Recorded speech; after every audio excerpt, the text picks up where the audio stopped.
കണ്ണൂരിൽ അങ്കണവാടിയിൽ നിന്ന് വീണ് 3.5 വയസ്സുകാരന്റെ തലയ്ക്ക് പരിക്കേറ്റു. ഓടിക്കളിക്കുന്നതിനിടയിൽ വീണ് കട്ടിളപ്പടിയിൽ ഇടിച്ചാണ് പരിക്കേറ്റത്. കുട്ടിയെ കോഴിക്കോട് മെഡിക്കൽ കോളേജിൽ പ്രവേശിപ്പിച്ചിരിക്കുകയാണ്.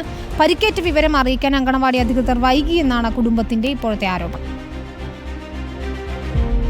അവിടെ ചെന്നപ്പോൾ റിപ്പോർട്ട് കണ്ടിട്ടാണ് പറഞ്ഞത് നമ്മൾ പുതിയ ട്രീറ്റ്മെൻറ്റ് നമ്മൾ സ്റ്റാർട്ട് ചെയ്യുന്നുണ്ട്, അതിനുശേഷം നീ പറഞ്ഞാൽ മതി എന്ന് പറഞ്ഞ് ഇപ്പോൾ വെള്ളം കൊടുത്താൽ മതി, വേറെ കൊടുക്കാൻ നിൽക്കണമെന്ന് പറഞ്ഞു. അങ്ങനെ ഒരു ടീച്ചർ നമ്മൾ ചോദിച്ചു, ഈ കാര്യം നമ്മൾ വിളിച്ചു ചോദിച്ചു. നമ്മൾ പരിയാരം മെഡിക്കൽ കോളേജ് ചെന്ന് അവർ ചോദിച്ചു എത്ര മണിക്കാണ് വേണ്ടത്, എന്തോരം ആഴത്തിന് വിളി നമ്മൾ കുറേ വിട്ടിട്ട് അയച്ചു. ഇപ്പോൾ ഇവർ കിട്ടിയില്ല.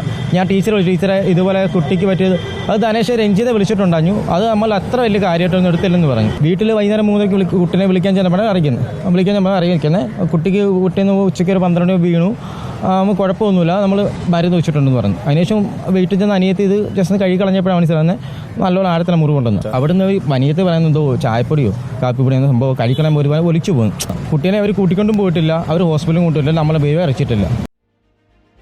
സിനോജ് തോമസ് നൽകും വിവരങ്ങൾ. സിനോജ്, ഈ കുട്ടിയുടെ ആരോഗ്യനില എങ്ങനെയുണ്ട്, എന്താണ് യഥാർത്ഥത്തിൽ സംഭവിച്ചത്?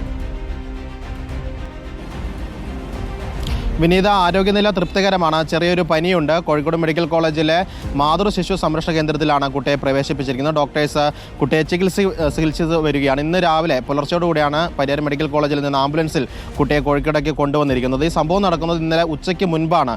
അതായത് അധ്യാപികയുമായി ഞാൻ സംസാരിച്ചിരുന്നു. അധ്യാപക പറയുന്നത് ക്ലാസ്സിലൂടെ ഓടിക്കളിക്കുന്ന സമയത്ത് കുട്ടി വീഴുന്നു, അങ്ങനെ ഈ കട്ടളപ്പടിയിലിടിച്ച് തലയിൽ മുറിവുണ്ടാകുന്നു. ആ സമയത്ത് രക്തം വന്നില്ല, വലിയ മുറിവായിട്ട് തോന്നില്ല. അതുകൊണ്ട് തന്നെ അംഗനവാടിയിലുണ്ടായിരുന്ന ആയ പ്രാഥമിക ചികിത്സ നൽകിയെന്നാണ് പറയുന്നത്. വീട്ടുകാർ ഒരു ആരോപണം ഉന്നയിച്ച് ചായപ്പൊടിയാണോ എന്ന് സംശയം വീട്ടുകാർ ഉന്നയിച്ചിരുന്നു. പക്ഷേ ടീച്ചർ പറയുന്നു അവിടെ പ്രാഥമിക ചികിത്സയ്ക്ക് വേണ്ട സാധനങ്ങളൊക്കെ തന്നെ ഉണ്ട്, ആ ചികിത്സയാണ് നൽകിയതെന്ന് അധ്യാപിക ഏതായാലും പറയുന്നുണ്ട്. പക്ഷേ വീട്ടുകാരുടെ ഏറ്റവും വലിയ പരാതി എന്ന് പറയുന്നത് ഈ അപകടം അല്ലെങ്കിൽ ഈ മുറിവുണ്ടായ ശേഷം വീട്ടുകാരെ വിളിച്ച് അറിയിച്ചില്ല എന്നാണ്. കാരണം 3:30 കുട്ടിയെ വീട്ടിലേക്ക് കൊണ്ടുപോകാൻ വേണ്ടി കുട്ടിയുടെ പിതാവിൻ്റെ സഹോദരി എത്തിയ സമയത്ത് മാത്രമാണ് ഇങ്ങനെ തലയിൽ ഒരു പരിക്ക് പറ്റിയിട്ടുണ്ട്, 2 ദിവസത്തേക്ക് കുളിപ്പിക്കേണ്ട എന്ന് പറയുന്നത്.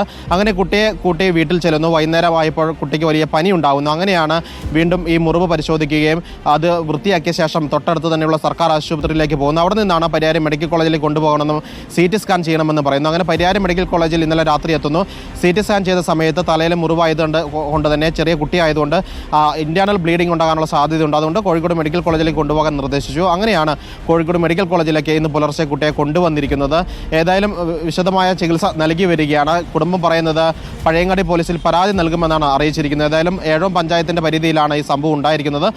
വാർഡ് മെമ്പർ ഉൾപ്പെടെയുള്ള ആളുകളും ഈ അംഗനവാടി ടീച്ചറൊക്കെ തന്നെ മെഡിക്കൽ കോളേജിലെത്തി കുട്ടിയെ സന്ദർശിക്കുകയും ചെയ്തിരുന്നു. നിലവിൽ ഈ കുട്ടിയുടെ ആരോഗ്യസ്ഥിതി മെച്ചപ്പെട്ട നിലയിലാണ്. ഡോക്ടേഴ്സ് ചികിത്സ നൽകുകയും ചെയ്യുകയാണ്. ആശ്വാസകരമായ വിവരം തന്നെയാണ് സിനോജ് തോമസ് പങ്കുവച്ചത്.